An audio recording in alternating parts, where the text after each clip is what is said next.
the parliamentary approval for the issuance of over 2.5 trillion from the consolidated fund intended to finance the operations, development programs, and statutory obligations of the national government for the fiscal year ending 30th June 2026.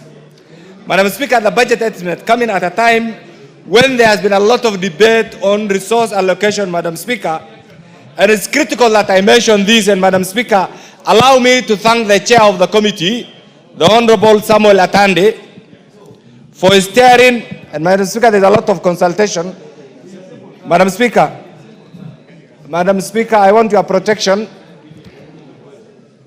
There seems to be a lot of consultation here by my colleagues from the lake. Honorable members led by Peter Kaluma and Jared Okello. I'm sure you break up the Kamkunji kindly. You expect the excitement, because I'm sure they're excited with the services of the broad-based government. Madam Speaker, you can see these days the people who troop State House, the people who get a lot of development pronouncement, and you can see the excitement on the face of my good friend, the Honorable Kaluma. And I was just saying, and I want the chairman of this committee to hear this.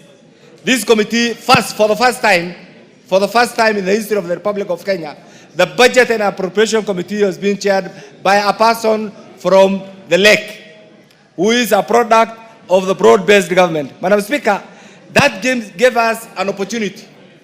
The lake plus Northern Kenya has been the region that has been neglected over the years, and you understand the history. Pursuant to one document called Sessional Paper number 10 of 1965.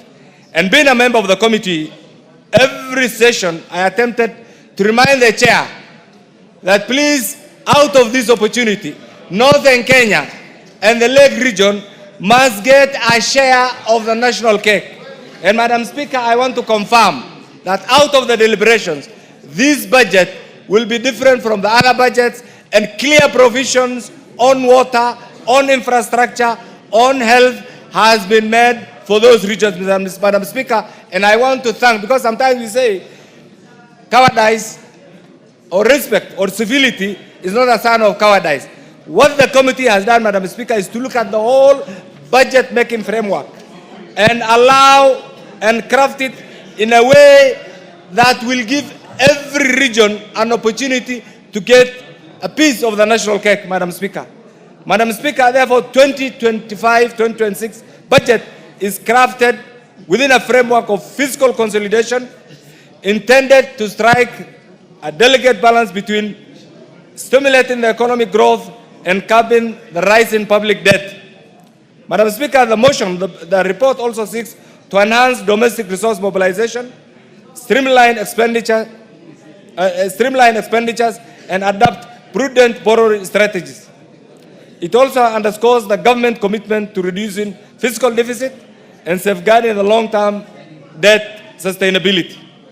Madam Speaker, therefore, this proposal is anchored on transformative pillars. You have seen provisions for agriculture, food security, the micro, small and medium enterprises, affordable housing, universal health care, and digital superhighway and creative economy. Madam Speaker, these are things that were lacking. And therefore, this approval process is the cornerstone for our democratic governance, ensuring transparency, accountability, and citizens' trust in the public finance management.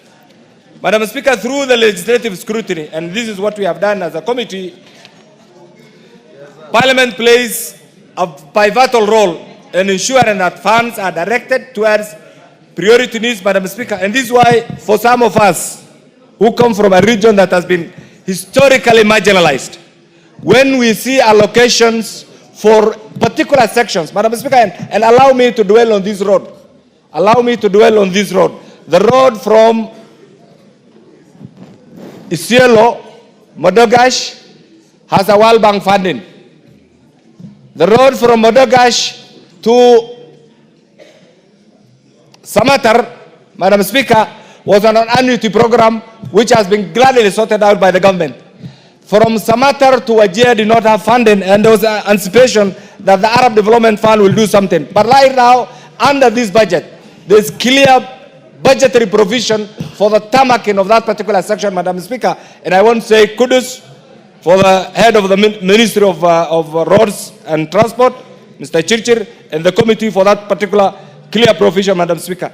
Madam Speaker, equally, there's a particular area that has been missing, and we'll be pushing the Ministry of Energy, Mr. Speaker, and I'll be asking the Budget Committee led by the Honorable Atande to make a clear, outright determination that Northern Kenya must be connected to the national grid.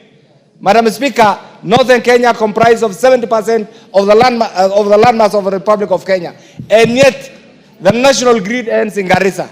Madam Speaker, it's a high time, but because there will be no time when there will be enough resources, I'll be asking the chair through the subsequent budgetary allocations to make that clear determination, Madam Speaker. Madam Speaker, equally, there is one area, the equalization fund. I know you are a seasoned lawyer.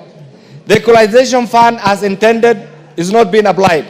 Madam Speaker, I want to request the leadership of BBG, the leadership of the Northern Frontier counties, the leadership of the counties that ought to benefit from this, to urgently come together and resolve some of the legislative challenges so that we get proper avenue, proper mechanism in utilizing this fund. As it is right now, the time is coming to an end, and yet there's nothing to account for on how the funds were collected, how the funds were utilized, and, Madam Speaker, very soon, the Kenyan public will ask us whether the provision of this article has enabled us to catch up with other Kenyans whom we have called the halves over the years. Madam Speaker, the other bit is Vision 2030. Vision 2030 was a roadmap to take this country to another level. Madam Speaker, unfortunately, that is not being followed. Can we come back to Vision 2030 so that that clear roadmap is also applied? Madam Speaker, the other bit is the issue of examination fees. We say education is an equalizer. There was a lot of propaganda outside there that the government has removed examination fees. That propaganda is not true. Examination, because we say education is everything. There is clear budgetary provision for examination fees, Madam Speaker. Madam Speaker, the other bit is also the issue of health, the USC staff at the counties. That issue has also been resolved, and I'm sure very soon the county government leadership will have an opportunity to confirm those career medical officers, Madam Speaker, who have been employed at mega allowances, Madam Speaker, to get an opportunity to serve their respective counties. Madam Speaker, the other bit is this. Allow me to say this, because the whole thing is rolling around politics. Once there is predictability, peace, tranquility, Madam Speaker, and civility in our politics, then there's an opportunity for the economy to grow. There's an opportunity for foreign direct investors to come.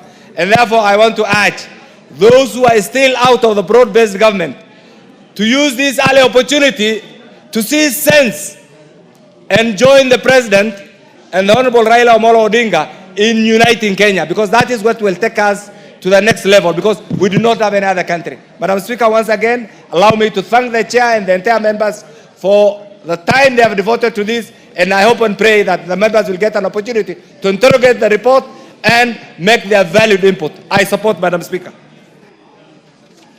Honorable members, allow